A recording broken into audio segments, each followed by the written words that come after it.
ቸው ላይ እየጨመቀች ድንገት ነቅተው ያዩዋታል። ምን እየሰራች ነው ብለው ጠየቋት። እሷም ከዚህ ላብ ወስጄ ለልጆቼ አንዳንድ ጠብታ እያደረግኩ መድኃኒት እንዲሆን ከጅዬ ነው አለቻቸው። ነብዩ ሰለላሁ ዐለይሂ ወሰለም የዛኔ አልከለከሏትም። ተረዳችሁ አይደል? አዎ በደንብ ተረድተናል። አንተ ይሄ ግርማል እንዴ? ነብዩ ሰለላሁ ዐለይሂ ወሰለም ፊ ሪዋየቲ ሙስሊም አለመቃወም ብቻ ሳይሆን አሶብቲ ትክክል አድርገሻል፣ ጥሩ ሰርተሻል ብለው ይህ ተግባር እንደሚቻልና እንደሚፈቀድ በደንብ ኢቅራር አድርገው በደንብ አረጋግጠውናል። አለመቃወማቸው ብቻ ይገርማል እንዴ? ነገር ግን ያልተረዳችሁት ነገር ተበሩክን በተመለከተ አህሉ ሱና ወልጀማዓዎች የተከለከለ ነው፣ አይፈቀድም፣ የተከለከለ ነው፣ አይፈቀድም እያሉ ያሉት በነብዩ ሰለላሁ ዐለይሂ ወሰለም ላይ አይደለም። ተበሩክ አይፈቀድም የተባለው ከነብዩ ሰለላሁ ዐለይሂ ወሰለም ውጭ ባለ ማንኛውም ሷሊህ ወልይ ተቅይ ዓቢድ በሆነ አካል ላይ በሙሉ ተበሩክ ማድረግ አይፈቀድም። ይህ ለምን ሆነ ከተባለ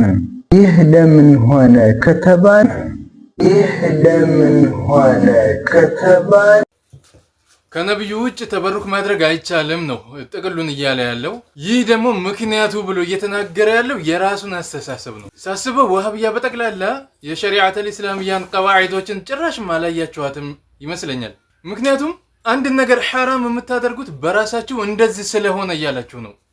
እሱ ደግሞ ማስረጃ አይሆንም። እናንተ ማን ናችሁ? አንድ ነገር ሐራም ለማድረግ አቅሙ የላችሁም። ሐራም የሆነበት ምክንያቱ እንደዚህ ነው እያላችሁ የራሳችሁን ምክንያት መደርደር አትችሉም። በሰለፎች አረዳድ በሷሃቦች አረዳድ ትሉ የለ እንዴ?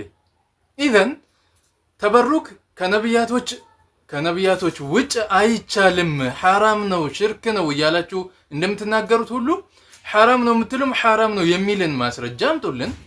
ሽርክ ነው የምትሉም ሽርክ ነው የሚልን ማስረጃ አምጡልን። በወልያቶች በሷሊሆች በዓቢዶች አይቻልም እያላችሁ ነው። ምክንያቱ ብላችሁ የራሳችሁን ምክንያት አትንገሩን፣ አንፈልግም።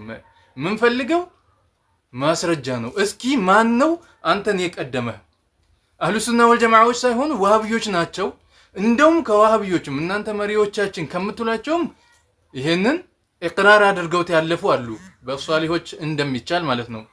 ያንን ከማምጣቴ በፊት ግን መጀመሪያ አንድ ነገር ሐራም ለማድረግ ማስረጃ ስለሚያስፈልገው እስኪ ከነቢያቶች ውጭ ባለ ተበሩክ ማድረግ አይቻልም፣ በወልዮች አይቻልም የሚለውን አምጡልንና ከዛ በኋላ እኔ አይደለም እናንተ ሰለፎችን ስለማትከተሉ ከራሳችሁ ሼኻችን ከምትሏቸው ሰዎች ከየኪታባቸው እያወጣሁኝ ማስረጃውን ሰጣችኋለሁ። አወለን አንድ ነገር ሐራም ነው ለማለት ማስረጃ ስለሚያስፈልግ እሱን እናንተ አምጡልንና ከዛ በኋላ ከራሳችሁ ኪታብ የምናሳያችሁ ይሆናል ማለት ነው። ያን ስታመጣ ቀጣይ ቪዲዮ እሰራልሃለሁ።